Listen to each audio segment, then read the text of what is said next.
Do you know how the hormones in the pill actually work with your body? No. I don't really know what the hormones are doing to my body. I don't actually know, which is probably a really bad thing. There are actually two different types of pill. There's the combined pill and the progesterone-only pill. As the name suggests, the combined pill contains a combination of two synthetic hormones, estrogen and progesterone, and it comes in lots of different varieties. And the progesterone-only pill contains just progesterone. Both work by stopping the production of a woman's natural hormones, replacing them with the stream of synthetic ones. Although the doses of the hormones in these pills has changed significantly over the years, the mechanics of how it actually works inside our bodies has pretty much stayed exactly the same ever since it was first developed.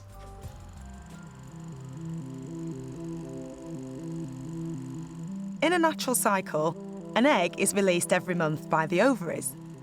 The combined pill's hormones stop both the development and release of the egg, therefore preventing pregnancy. Women typically take the combined pill for 21 days each month, leaving 7 days pill-free. The most recent progesterone-only pill also prevents the egg release, but it is taken every day of the month. And of course, the pill isn't the only way to get the hormones into your body. There are lots of other options that don't require you remembering every day. But though these are available, the pill is still the most popular, with over 40% of women using reversible contraceptives choosing this as their main method. But it's the pill's replacement of your natural hormones with synthetic ones that can cause the many side effects. And these can range from the mildly inconvenient to the potentially fatal. The one that has been hitting the headlines most recently is cancer.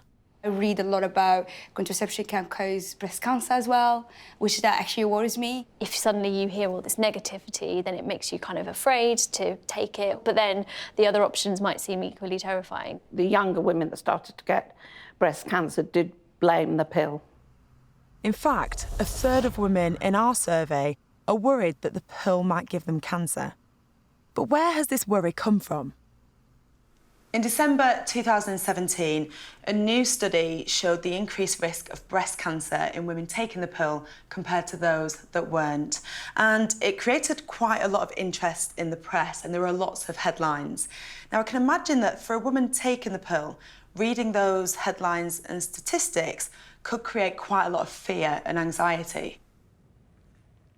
23-year-old actress Amy has been on the pill for over 4 years. But with the recent headlines around cancer, she's worried about what this means for her. 20%, it's quite a scary statistic. And it says here it could last for 5 years after you stop taking it. It's a long time, and it's a big number. It's very confusing. 2 articles in the same paper, months apart, having completely different views on whether the pill is good or bad. For Amy, breast cancer is a particular concern. My mum was diagnosed with breast cancer when I was about 8 years old. It came back when I was 17. And then again when I was 21, it came back for the last time in her liver. She had a couple of years of treatments, chemo, and then eventually she gave up chemo. It wasn't working anymore. And then she passed away June last year. For someone who's already got cancer risk, it would be really interesting to find out what that actually means and what the truth is. To help Amy better understand these confusing headlines, I've brought her to Aberdeen to meet a scientist whose work is responsible for some of them. I'm good. We're going to meet Professor Hannaford, who hopefully is going to be able to help you and me, to be honest, make a bit more sense of what these risks mean, what they actually mean in real terms. Professor Philip Hannaford investigates how synthetic hormones in the pill might increase a woman's cancer risk. His latest study showed women taking the pill have a 20% increased risk of breast cancer. 20% does sound scary. It's those sort of numbers that you hear about in the media or in the newspapers. Crucial thing is to remember that's what we call a relative risk. And the relative risk is how we measure differences between pill users, non-users, to see whether there's an effect or not. To understand what this 20% increased relative risk actually means for Amy, Professor Hannaford explains what the absolute risk is. This is the actual chance of women getting breast cancer whilst taking the pill.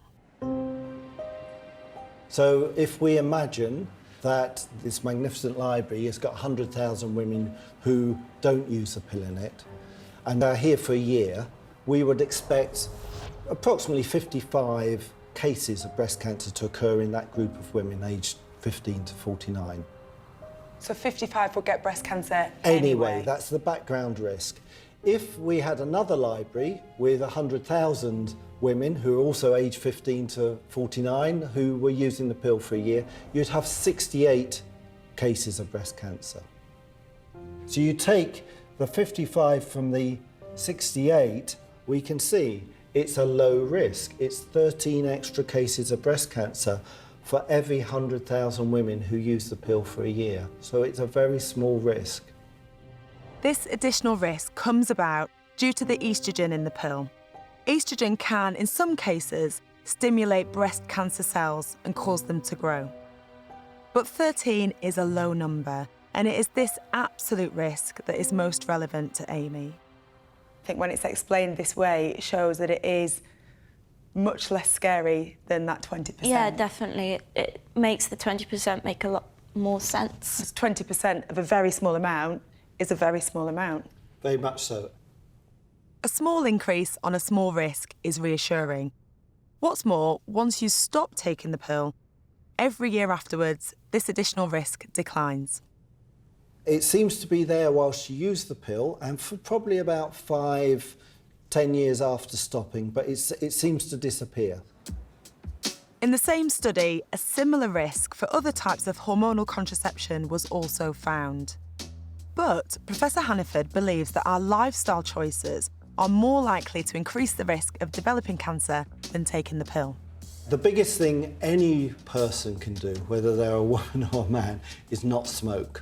Amongst the smoking women, we found if they smoked 15 cigarettes a day, nearly a packet a day, we had 250 extra cases of cancer.